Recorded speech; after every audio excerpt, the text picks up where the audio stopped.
اور قوم کے جو ویژن اور قوم کا جو مصمم ارادہ ہے اس کے جو ہے وہ خلاف ہو اور شاید وہ پھر کسی طور پہ بھی جو ہے وہ کامیاب نہ ہو سکے۔ میں دوبارہ اس پارلیمنٹ کی طرف سے بھی اور جناب اسپیکر جو ہے وہ اس معزز ایوان کی طرف سے بھی میں یہ دوبارہ گزارش کروں گا کہ ان معاملات میں جو ہے وہ قومی سوچ کو جو ہے وہ اپنایا جائے اور وہ فیصلے کیے جائیں جو قومی امنگوں کے جو ہے وہ مطابق ہوں۔ بہت شکریہ جناب ایوان کی کارروائی۔ وزیر داخلہ رانا ثناء اللہ قومی اسمبلی میں اظہار خیال کر رہے تھے۔ ان کا کہنا تھا کہ جو قانون ابھی بنا ہی نہ ہو اس کو پہلے ہی معطل یا قلعدم قرار کر دیا جانا دنیا میں کہیں ایسا نہیں ہوتا۔ اہم معاملے کی سماعت کے لیے فل بینچ کی تشکیل کی بجائے مخصوص ججز پر مشتمل بینچ بنایا گیا۔ پریکٹس اینڈ پروسیجر ایکٹ پر بات کرنے والے 2 ارکان کو آدھے گھنٹے میں مائنس کر کے گزشتہ روز کیس کی کارروائی عمل میں لائی گئی۔ 9 مئی جیسے واقعات ان کا کہنا تھا کہ ہرگز برداشت نہیں کیے جائیں گے اور ملوث کرداروں کو قانون اور انصاف کے کٹہرے میں لا کر کیفر کردار تک پہنچایا جائے گا۔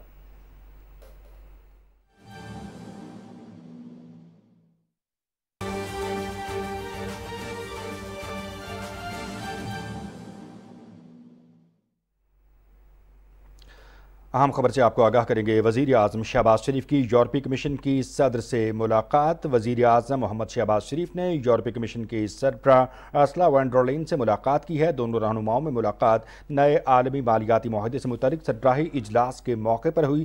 وزیر اعظم نے رواں سال 9 جنوری کو جنیوا میں منعقدہ ریزیلینٹ پاکستان کانفرنس میں شرکت پر یورپی کمیشن کی سربراہ کا شکریہ ادا کیا۔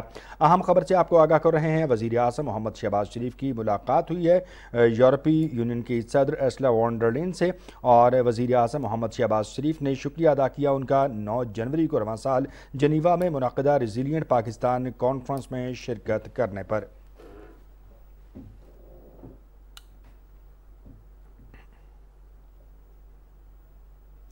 پی ٹی وی نیوز سے اب تک کے لیے اتنا ہی۔ خبرنامہ مکمل کرتے ہوئے مناظر حسین، مقدس افتخار کو دیجیے اجازت۔ کچھ دیر میں حاضر ہوں گے ہیڈ لائنز کے ساتھ، ہمارے ساتھ رہیے گا۔